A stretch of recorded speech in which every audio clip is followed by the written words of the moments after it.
તો મહીસાગરના બાલાસિનોરમાં ડમ્પિંગ સાઇટનો વિરોધ કરવામાં આવી રહ્યો છે, જેમાં જમિયતપુરા કેમિકલ ડમ્પિંગ સાઇટને લઈને ભારે રોષ જોવા મળી રહ્યો છે।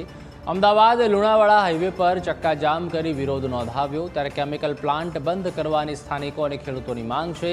રસ્તા પર બેઠેલા લોકોને હટાવવા પોલીસના પ્રયાસ, જેમાં વિરોધ કરી રહેલા લોકોને ટીંગાટોળી કરીને લઈ જવામાં આવ્યા।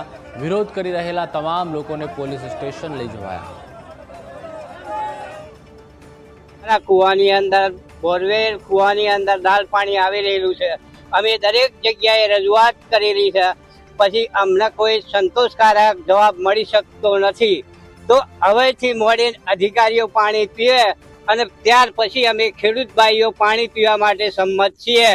અને દરેક રોગચાળો ચાલી રહેલો છે, કેન્સરના કેસો પણ વધારે ફાટી નીકળી રહ્યા છે અમારી પંચાયતમાં।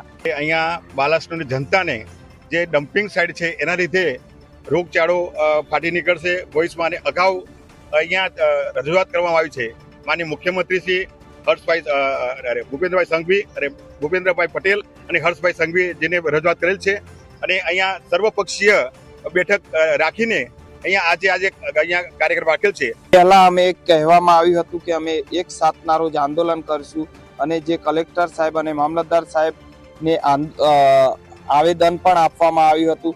જો આ લેખિતમાં રજૂઆત કરવામાં નહીં આવે કે અહીંયા ડમ્પિંગ સાઇટ બંધ કરવામાં આવેલ છે, જ્યાં સુધી બંધ કરવાની લેખિતમાં રજૂઆત કરવામાં નહીં આવે ત્યાં સુધી ભવિષ્યમાં પણ આ અલગ અલગ પ્રકારના આંદોલન ચાલુ રહેશે।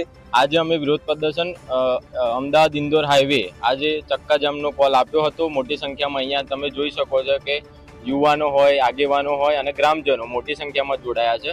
પરંતુ આ સરકાર દ્વારા જે રીતે પોલીસને આગળ કરવામાં આવી રહી છે તે જ રીતે તમે જોઈ શકો કે આજે પોલીસનો કાફલો અહીંયા ખડે પગે ઊભો કરવામાં આવ્યો છે। ઘણા બધા આગેવાનોની ધરપકડ પણ કરવામાં આવી છે। બાલાસિનોરમાં વિસ્તારમાં આવેલી એક ડમ્પિંગ સાઇટ છે, જે કેમિકલ વેસ્ટનો ડિસ્પોઝલ થાય છે, એમના વિરોધમાં લોકલ માણસો અને આગેવાનો દ્વારા આજે ઇન્દોર હાઈવે ચક્કાજામનું એલાન આપવામાં આવેલું હતું। એની તકેદારી અને કાયદા વ્યવસ્થાનું કોઈ ભંગ કે અડચણ ન થાય એ માટે પોલીસ ડિપ્લોયમેન્ટ કરેલું હતું અને તકેદારીના પગલાં લીધેલા હતા। એના અનુસંધાને આજે જિલ્લા પોલીસ અને કોઈ અમુક PSI, PI અને પોલીસ સ્ટાફ ડિપ્લોય કરેલો હતો। તો ઇન્દોર હાઈવે તો અમે પ્રિઝર્વ કરેલો હતો, ત્યાં કોઈ દેખાવ નથી થવા દીધા, પણ ઇન્ટિરિયર રોડ ઉપર 101 જેટલા માણસો આવી અને દેખાવ કરેલા હતા, પણ એમને પણ અમે રોડ ઉપરથી હટાવી અને એને ડિટેન કરેલા છે।